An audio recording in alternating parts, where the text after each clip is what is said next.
আসসালামু আলাইকুম। Hello everyone, welcome back to my channel Surma cooking world. আজ আমি তোমাদের তৈরি করে দেখাবো সবার প্রিয় খুবই মজাদার Korean spicy ramen. Korean spicy এই রামেন নুডলসটি সবাই কম বেশি অনেকেই চিনে। এই নুডলসটি খেতে অনেক বেশি টেস্টি এবং সুস্বাদু হয়ে থাকে। কোরিয়ানরা যেরকম স্পাইসি ঝাল ঝাল নুডলস খেতে পছন্দ করে, আমি আজ তোমাদের সেই রেসিপি তৈরি করে দেখাবো।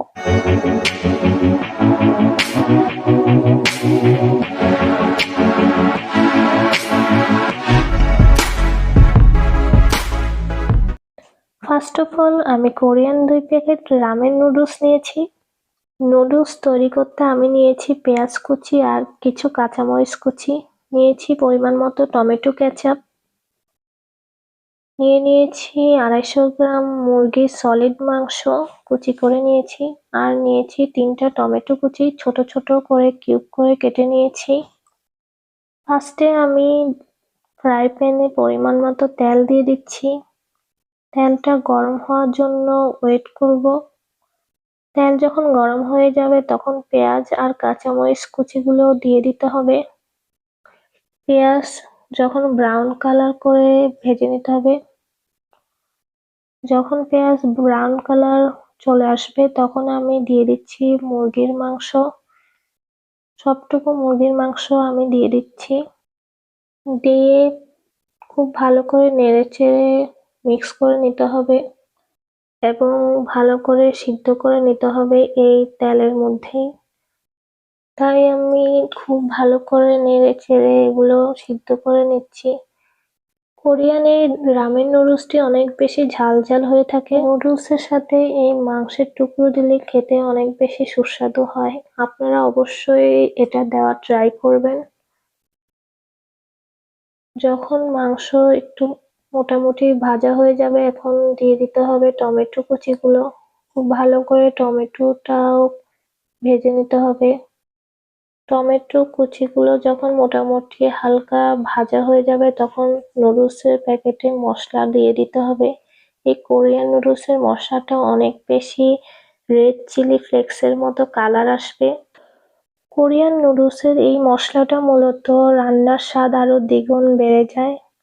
আপনারা দেখতেই পাচ্ছেন কত সুন্দর একটা রেড চিলি ফ্লেক্সের কালার চলে এসেছে। অনেকটা মনে হচ্ছে আমি টমেটো কেচাপ দিয়েছি, কিন্তু না, এটা হলো মূলত নুডলসের প্যাকেটের ভিতর থাকা মশলাটা। খুব ভালো করে নেড়েচেড়ে এখন আমি পরিমাণ মতো হালকা পানি দিয়ে এই মশলাটাকে কষিয়ে নিব। তাই এখন আমি মশলাটা ভালো করে মিক্স করে নিচ্ছি। এখন ঢাকনা দিয়ে রেখে দিব 2 মিনিটের জন্য। 2 মিনিট পরে আমি ফিরে আসছি। ফিরে এসেছি 2 মিনিট পর। দেখতেই পাচ্ছেন তেলটা উপরে ভেসে এসেছে।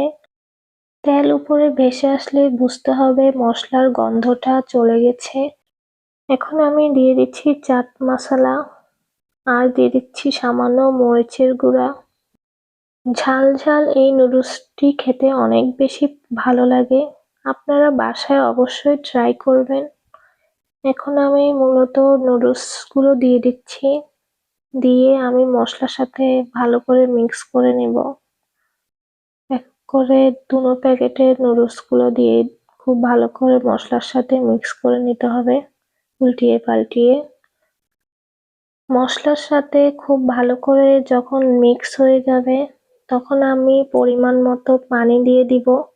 এই মূলত পানির মধ্যে আমি পুরো সম্পূর্ণ নুডলসটা রান্না করে নিব। নুডলসটা আমি অনেকটা মাখা মাখা করে রান্না করব যাতে সামান্য একটু পানি থাকে নুডলসে। এভাবে খেতে এই কোরিয়ান নুডলসটি অনেক বেশি মজা লাগে। আপনারা বাড়িতে অবশ্যই সেম প্রসেসে ট্রাই করবেন। এখন আমি ঢাকনা দিয়ে 5 মিনিটের জন্য অপেক্ষা করব নুডলসটি সিদ্ধ হওয়ার জন্য।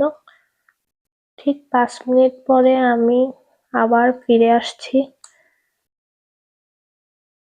5 মিনিট পর ফিরে এসেছি। এখন আমি পরিমাণ মতো দিয়ে দিচ্ছি টমেটো কেচাপ। টমেটো কেচাপ দিলে নুডলসের স্বাদ আরো দ্বিগুণ বেড়ে যায় এবং দেখতেও একটা সুন্দর রেড চিলি ফ্লেক্সের কালার চলে আসে। খুব ভালো করে আমি সম্পূর্ণ সসটা মিক্স করে নিচ্ছি। এখন দিয়ে দিচ্ছি সামান্য সয়া সস।